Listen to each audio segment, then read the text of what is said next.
دوستو، ایک ایسی لڑکی کی جو ہمیشہ اپنے چہرے کو سنوارنے میں لگی رہتی تھی، دن بھر اپنے چہرے پر میک اپ کرتی رہتی، یہاں تک کہ رات کو سونے سے پہلے بھی میک اپ کر کے سویا کرتی تھی، اپنے ہونٹوں پر لالی لگا کر اور اپنی آنکھوں پر میک اپ کر کے اجنبی مردوں کے سامنے اپنے جسم کی نمائش کیا کرتی تھی اور اپنے دل میں یہ سوچتی کہ میں دنیا کی سب سے حسین، سب سے خوبصورت لڑکی ہوں۔ اس لڑکی کے سر پہ میک اپ کا بھوت سوار تھا، اپنے چہرے کو خوبصورت بنا کر اجنبی مردوں کے سامنے گھومتی پھرتی، اور جب وہ مرد اس لڑکی کو دیکھتے تو اس لڑکی کو بہت خوشی ملتی، بہت اچھا لگتا۔ دوستو، ایک مرتبہ ایک بزرگ فقیر اس لڑکی کے دروازے پر آتا ہے اور اس سے کہتا ہے، اللہ کے نام پر مجھے کچھ دے دو، میں بہت غریب اور لاچار انسان ہوں۔ اس عورت نے جیسے ہی یہ آواز سنی تو وہ عورت 10 کا نوٹ لے کر دروازے پر اس فقیر کو دینے کے لیے آئی۔ ان بزرگ کی نظر جیسے ہی اس لڑکی پر پڑی، انہوں نے جیسے ہی اسے دیکھا، اس کی بے حیائی کو دیکھا، تو انہوں نے اس لڑکی سے کہا کہ مجھے تمہارے ان پیسوں کی کوئی ضرورت نہیں، میں اللہ کے واسطے تمہیں ایک مشورہ دیتا ہوں، بس اسے مان لو کہ پردے کی حالت میں رہا کرو اور اتنا میک اپ کر کے اجنبی مردوں کے سامنے مت جایا کرو۔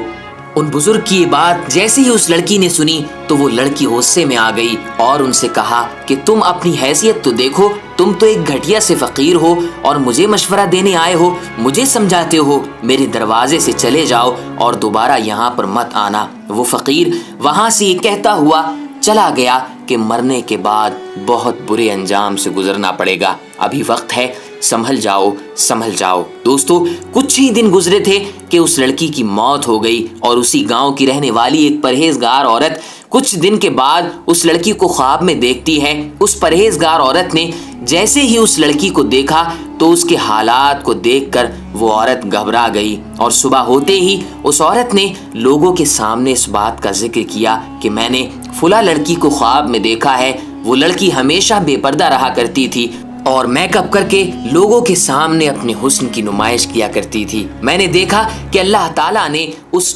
لڑکی کے ہونٹ کاٹ دیے جن ہونٹوں پر وہ لالی لگایا کرتی تھی، وہ آنکھیں نوچ کر نکال لی گئیں جن آنکھوں پر وہ میک اپ کیا کرتی تھی، ان ناخنوں کو کھینچ لیا گیا کہ جن ناخنوں پر وہ پالش لگایا کرتی تھی، اور اللہ تعالیٰ نے اس کی قبر کے اندر بڑے بڑے خطرناک سانپ مسلط فرما دیے۔ یہ سن کر وہاں پر موجود تمام عورتیں اپنے گناہوں سے توبہ کرتی ہیں اور پردہ اختیار کر لیتی ہیں۔ اللہ تعالیٰ سے دعا ہے کہ اللہ تعالیٰ ہمیں نیک اعمال کرنے اور بدکاریوں سے بچنے کی توفیق عطا فرمائے، آمین۔ دوستو، ہم امید کرتے ہیں کہ آج کی ویڈیو آپ کو بے حد پسند آئی ہوگی۔ اگر آج کی ویڈیو آپ کو پسند آئی ہے تو ہماری اس ویڈیو کو زیادہ سے زیادہ لائک کر دیں اور اپنے دوست و احباب میں ثواب کی نیت سے اس ویڈیو کو شیئر کر دیجیے گا، اور ہاں، اسی طرح کی ویڈیوز پانے کے لیے ہمارے چینل TTS نالج کو سبسکرائب کر کے برابر میں گھنٹی والا بٹن ضرور دبا دیں۔ کمنٹ سیکشن میں اپنا فیڈ بیک دینا